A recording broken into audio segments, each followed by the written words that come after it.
అందరికీ నమస్కారం. నేను మీ కండవల్లి సాల్మన్ రాజు, రిటైర్డ్ సిఐ, రాజమండ్రి. ఈరోజు మీ ముందుకు రావడం గల కారణం ఏంటంటే, ప్రభుత్వం మనకు ఆంధ్రప్రదేశ్ ప్రభుత్వం మంచి నిర్ణయాలు తీసుకుంటుంది, అలాగే చట్టాలు మారుస్తుంది. భూ కబ్జాల మీద ల్యాండ్ గ్రాబింగ్ యాక్ట్ పవర్ఫుల్గా దాన్ని శిక్షలు పెంచారు. అలాగే గంజాయి డ్రగ్స్ మీద ఒక టీం సెపరేట్ డిపార్ట్మెంట్ పెట్టడం జరిగింది. ఇవన్నీ బాగున్నాయి. కాకపోతే అంటే ప్రభుత్వం దృష్టికి వచ్చిందా లేదా నాకు తెలీదు, కానీ నా దృష్టికి నాకు ఎదురయ్యే మనుషులు చెప్పే దాంట్లో గేమింగ్ గేమింగ్ అనేది యాక్చువల్గా చెప్పాల్సి వస్తే గేమింగ్ అనేది గేమ్ ఆఫ్ ఛాన్స్ అయితేనే నేరం. ఆంధ్రప్రదేశ్ గేమింగ్ యాక్ట్ 1974 ప్రకారం గేమ్ ఆఫ్ ఛాన్స్ అయితేనే నేరం. గేమ్ ఆఫ్ స్కిల్ గేమ్ అయితే నేరం కాదు. అలాగే ఇప్పుడు మనకి అమల్లో ఉన్న చట్టం ఏంటంటే, మన భారతదేశం అంతా అన్వయించే చట్టం పబ్లిక్ గేమింగ్ యాక్ట్ 1967. అలాగే ఆంధ్రప్రదేశ్కి ఏపీ గేమింగ్ యాక్ట్ 1974 రెండు అమల్లో ఉన్నాయి. కానీ ఇవి శిక్షలు చాలా తక్కువగా ఉన్నాయి.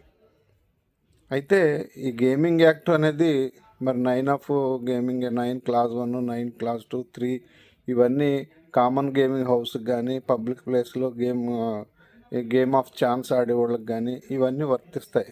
కానీ మెయిన్ ఇప్పుడు ఏదైతే డ్రగ్స్, తర్వాత గంజాయి, ఈ మత్తు పదార్థాలు ఎంతైతే మత్తు ఉందో దానికన్నా డేంజరస్ మత్తు క్రికెట్ బెట్టింగ్.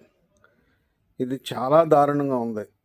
క్రికెట్ బెట్టింగ్ అనేది ఉన్నత స్థాయి కుటుంబాల్లో ఉన్న పిల్లలైతే ఈ క్రికెట్ బెట్టింగ్ విపరీతంగా ఆడుతూ విపరీతంగా డబ్బులు పోగొట్టుకుంటున్నారు, ఆస్తులు పోగొట్టుకుంటున్నారు. కొంతమంది అయితే ఎకరాల ఆస్తులు పోగొట్టుకుంటున్నారు. కోటీశ్వర్లైన వాళ్ళు బికార్లు అయిపోతున్నారు.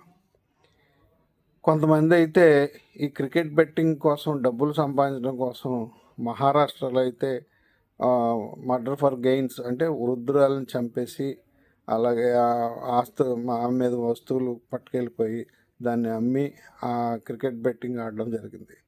అలాగే కర్ణాటకలో ఈ క్రికెట్ బెట్టింగ్ వాళ్ళు బెదిరింపులకి ఒక స్త్రీ ఆత్మహత్య చేసుకుంది. ఇక కోనసీమలో అయితే ఒకసారి కిడ్నాప్ కూడా జరిగింది. ఒక అబ్బాయిని కిడ్నాప్ చేశారు.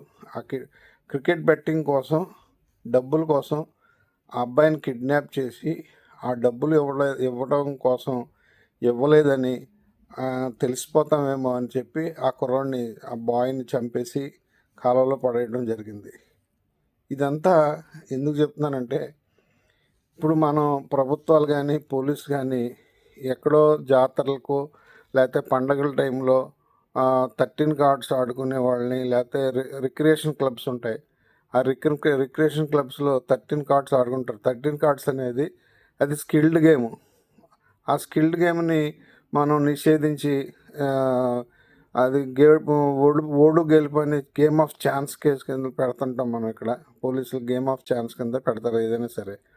కానీ ఈ క్రికెట్ బెట్టింగ్ అనేది మాత్రం చాలా దారుణంగా ఉంది.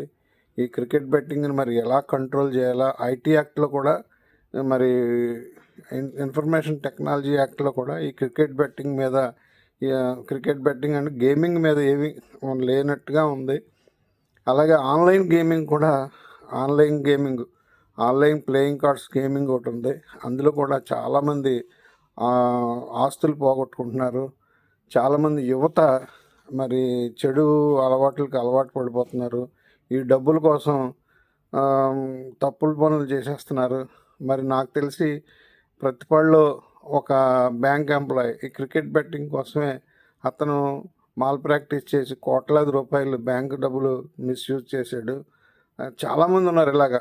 ఈ క్రికెట్ బెట్టింగ్‌లు అలవాటు పడి క్రికెట్ బెట్టింగ్ డబ్బుల కోసం మరి నాకు తెలిసి రాజమండ్రిలో మరి పెద్ద పెద్ద ప్రజాప్రతినిధుల పిల్లలే క్రికెట్ బెట్టింగ్ పాలో డబ్బులు ఇంచుమించుగా కోట్లాది రూపాయలు పోగొట్టుకున్నారని నాకు సమాచారం ఉంది. మరి ఈ క్రికెట్ బెట్టింగ్‌ని మరి ఏ రకంగా కంట్రోల్ చేయాలి? దీన్ని ప్రభుత్వం ఆలోచించాలి. ఇది సీరియస్‌గా ఆలోచించకపోతే రానున్న రోజుల్లో మరి యువత చాలా పాడైపోతుంది. ఈ లోపల ఈ ఐపీఎల్‌లో మ్యాచ్ ఫిక్సింగ్‌లు దానికి కూడా సరైన పనిష్మెంట్